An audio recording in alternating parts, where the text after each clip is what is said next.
So another way in which we're asleep is through our modal confusion. And this one is wow.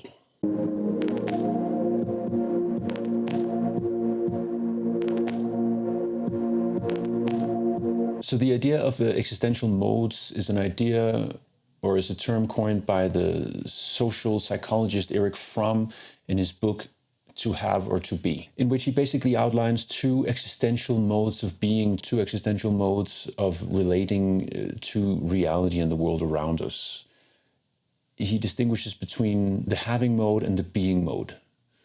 The having mode emphasizes acquisition, control, a zero-sum relation to the world, and it's basically based in a scarcity mindset, focusing on the control of resources, power, success, reputation, all those kinds of things. On the other side, you have the being mode, which emphasizes relation, being, character, growth, development, presence, virtue, and integrity. So to the person who relates to the world through the having mode, the question becomes, how can this situation, how can this person, how can this object benefit me somehow? Whereas when we relate to the world through the being mode, we relate to it from an awareness that goes beyond our immediate needs or desires, which means that you relate to the world valuing things that are very, very difficult to take away from you. About the having mode, Erich Fromm writes, "The nature of the having mode of existence follows from the nature of private property.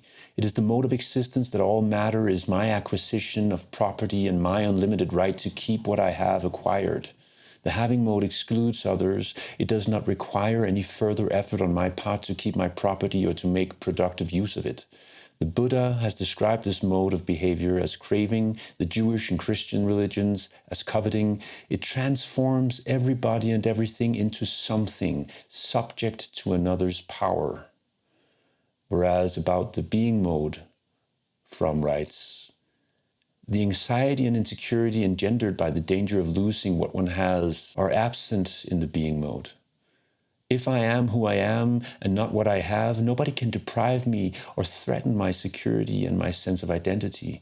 My center is within myself. My capacity for being and for expressing my essential powers is part of my character structure and depends on me." So these are the two existential modes that we, according to Fromm, can relate to the world from. The cognitive scientist John Vervaeke has taken this conceptualization of our relationship to reality and expanded it with the term modal confusion, which is to say conflating one existential mode for the other, conflating wealth for value, conflating possessions for success and meaning. And the confusion, of course, consisting in the problem of thinking you're in one mode when you're actually in another. Thinking that we relate to the world from the being mode, when in fact we're relating to it from the having mode.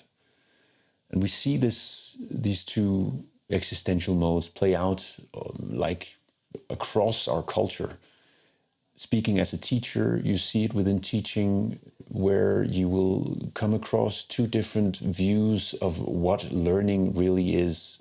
Some teachers will approach students basically as a container into which they fill information that the student then has to memorize and regurgitate in the exam, whereas a teacher who relates to the student from the being mode, to a much higher extent, will see the student as a growth process, emphasizing not only repetition and memorization and regurgitation, but growth, formation, Bildung, seeing them as a character that is developing itself through its participation in learning, which is much deeper or profound relationship to the student, a relation which honors the deeper learning processes taking place within the student. But we also see these two different existential modes playing out in relationships, where people might be more oriented towards how others can benefit them than relating to them in a deep way. The competition, like we see in capitalism, I would even say communism,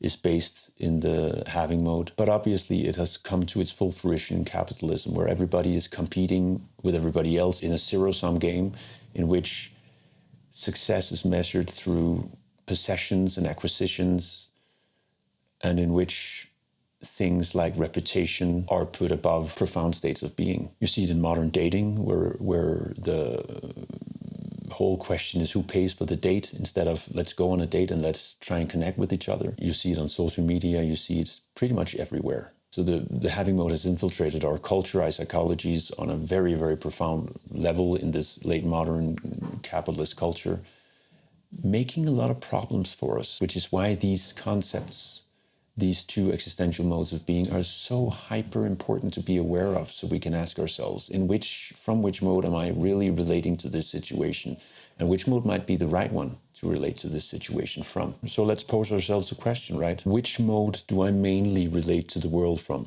The having mode or the being mode? Do I derive my pleasure from having or from being, and why?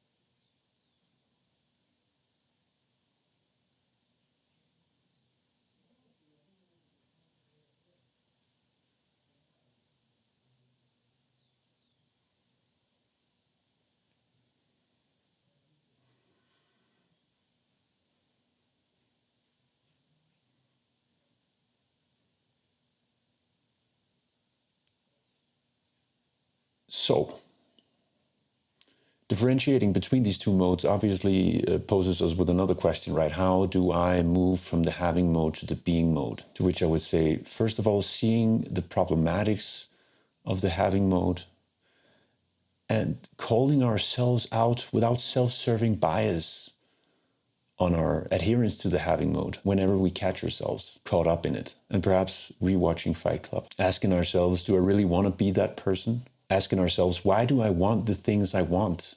Is it an authentic desire, or is it perhaps somehow planted within me? Am I being indoctrinated? And if so, how have I been indoctrinated into this mode of being, which basically eats my soul? Furthermore, we might ask ourselves, what kind of person do I long to be? And how do I cultivate that in myself?